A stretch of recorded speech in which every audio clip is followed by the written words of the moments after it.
There's a whole subgenre of films that showcase social messages quite well, and I'm surprised I haven't touched on any of them yet. When you think of a movie that does the best job of spelling out how one person interacts with another in group situations, there's really only two kinds of films that come to mind: dating shorts from the 50s and kids films. Disney led the way in the latter for over half a century before another company decided to step up with any serious competition: Pixar. While Disney films tended to tell traditional stories, many involving princesses in far-off lands, Pixar grounded their plots in some semblance of reality, with many of its films concerning outsiders and how they become part of the main group. That's been a major theme of children's cinema ever since the 90s, since every cute kid turns into a prepubescent ball of awkward around 13, and at that point, if you're not already chummy with your cohorts, it's really nigh impossible to make friends when you're oily and moody. Eventually, Disney started to see the potential in producing films with similar qualities and decided to help Pixar distribute their work. By that, I mean they bought Pixar and put their name before all of its films, so it looked like Disney did them. What better way to compete than to buy out the competitor? Outside the widely known Toy Story franchise, another interesting intellectual property about outsiders came along, and unlike most animated films, it wasn't sequeled to death. The one, the only, The Incredibles. Released in 2004, this non-traditional superhero tale has a serious storyline, interesting twists, and a mature approach to its comedy without becoming obscene. It also talks about societal roles, how conflict arises when apparent differences cause members of a population to be ostracized, and how public policy is a popularity contest. Great topics for a kids' film to tackle! Let's get started. Meet Mr. Incredible, the head of the family. He's really strong and almost invulnerable to damage. He and his wife Elastigirl raise a family off the grid, each of their children displaying their own unique powers. Dash runs, Violet turns invisible, and Jack, well, he's going through power puberty. They live in the suburbs, trying not to distinct themselves from the local population. And that's not just to maintain their secret identities, it's also to avoid litigation. When a series of lawsuits concerning the collateral damage caused by superheroes began, the government stepped in to protect the heroes against those that would see them expelled from society.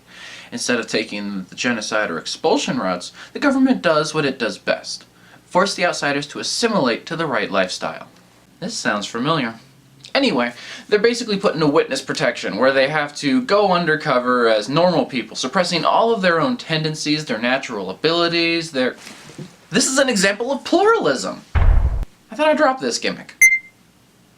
While the staple of American culture is the idea of the melting pot, where all types combine to make a new, better type, what this concept really promotes is pluralism, where differences between individuals are acknowledged and tolerated as long as these differences don't deviate too far from the perceived norm.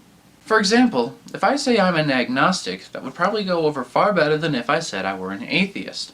The former indicates some spiritual turmoil, searching for something, and that's a natural part of finding any faith. Finding no faith, you don't tell people that unless you like having religious pamphlets offered to you from every direction, hoping you find your way. This Pixar universe exists in a very pluralistic society, with superheroes being shunned for being born with a different set of natural abilities than most.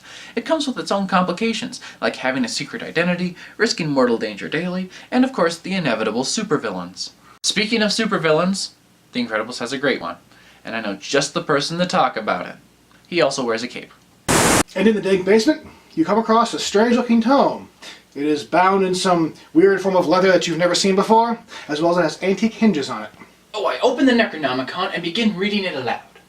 Why? Because Bacchus can't read. That's right, yo, we got a system! That's fantastic. Hey DM, I've got a movie for you.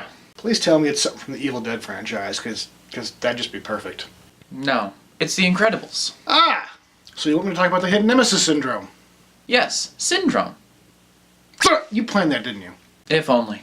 Whether it's a pitfall lined with spikes, or a lover with an assassination in mind, a favorite trick of the storyteller is the unexpected trap. The Incredibles used the old fallen idol vengeance shtick. Syndrome tried to help Mr. Incredible in his own clumsy little way, and got nothing but scorn and ridicule for it. Which is really the psychological backlash from all the extreme fandom that was suffered during... As you're reading that book, it bites your hand. Roll fortitude. What? Roll fortitude. But... oh, crap. Fortitude. Okay. So when Syndrome is cast aside by the only group he identifies with, he becomes an anti-hero basically to spite them. Oh, he got a crit too! Looks like somebody's left-handed from now on. DM? Oh, right. Syndrome is the epitome of the spiteful child of revenge. Angry, hasty, and prone to flawed plans. He is the nightmare of any character that ever mistreated the doe-eyed fanboy with even a single harsh word. And that's why I never go to conventions. Too much pressure to get everyone at the table to like you. Yeah, that's the reason we've never gone to a convention. That's what I just said. Why are you repeating yourself? You see, he's emphasizing that to indicate the reason you've listed as secondary to the real cause of this absence. You just hate having hands, don't you? I guess I'll leave you to your maiming then. Thanks, DM. No problem. Ooh, it Greyjoyed you! Syndrome was once Buddy, and he wanted to be his hero's sidekick more than anything else in the world. Moreover, he believed that his destiny was to be a hero, even though he had no powers. Totally delusional. Still, there are worse delusions to have, right, Frank? Yes, you clearly need some medication, sir. He's far from the only one to have life altered by the existence of heroes, especially heroes like Dash that are young and like to pull pranks. See? You see? Well, you don't see it.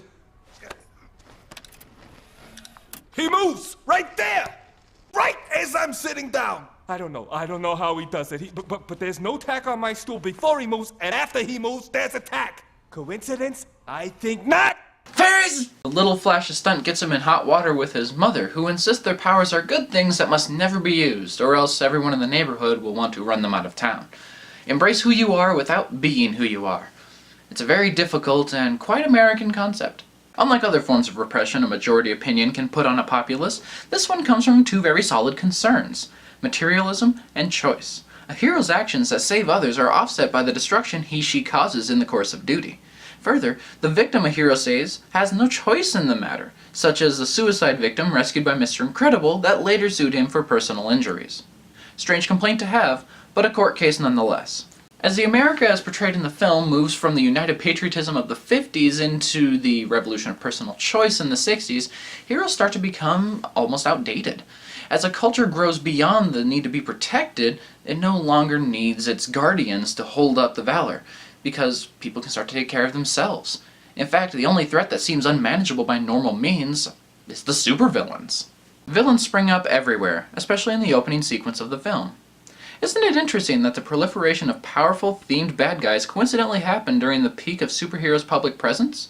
Maybe this increased presence of a good force for the world increased the aggression and desperation of the negative elements, causing, villains to arise. I mean, look at later in the movie, without the hero's presence. You get no more random bombings, no excessive street chases, no someone needing to be saved every 15 minutes, just a normal crime rate that's perfectly manageable by law enforcement. There's still one lingering supervillain, true, but that villain was directly created by Mr. Incredible. Without the dismissive actions of this indestructible man, villains would have stayed low-key and the relocation program would continue until the heroes were all but forgotten. But, as the film's ending shows, the emergence of heroes comes immediately with a new villain, bursting into a crowded parking lot. These people embracing who they are fundamentally change the world, not necessarily for the better. So this brings up some interesting questions about the whole dynamic. Are heroes really helping anyone in the long run? Does hiding their abilities actually help maintain social stability more than their heroics? Well, it all depends on your viewpoint. Most of the supers like Mr. Incredible and Elastigirl started helping people because they liked to fight for the people that couldn't, defending the public against any wrong they see. These small mugging preventions, where calling in official action would prove too time-consuming to actually help, definitely changes micro-level lives for the better.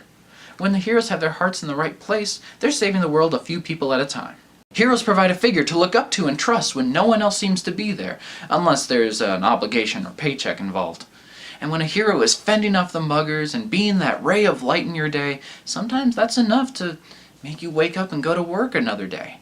And without those days, society could very well fall apart at the seams.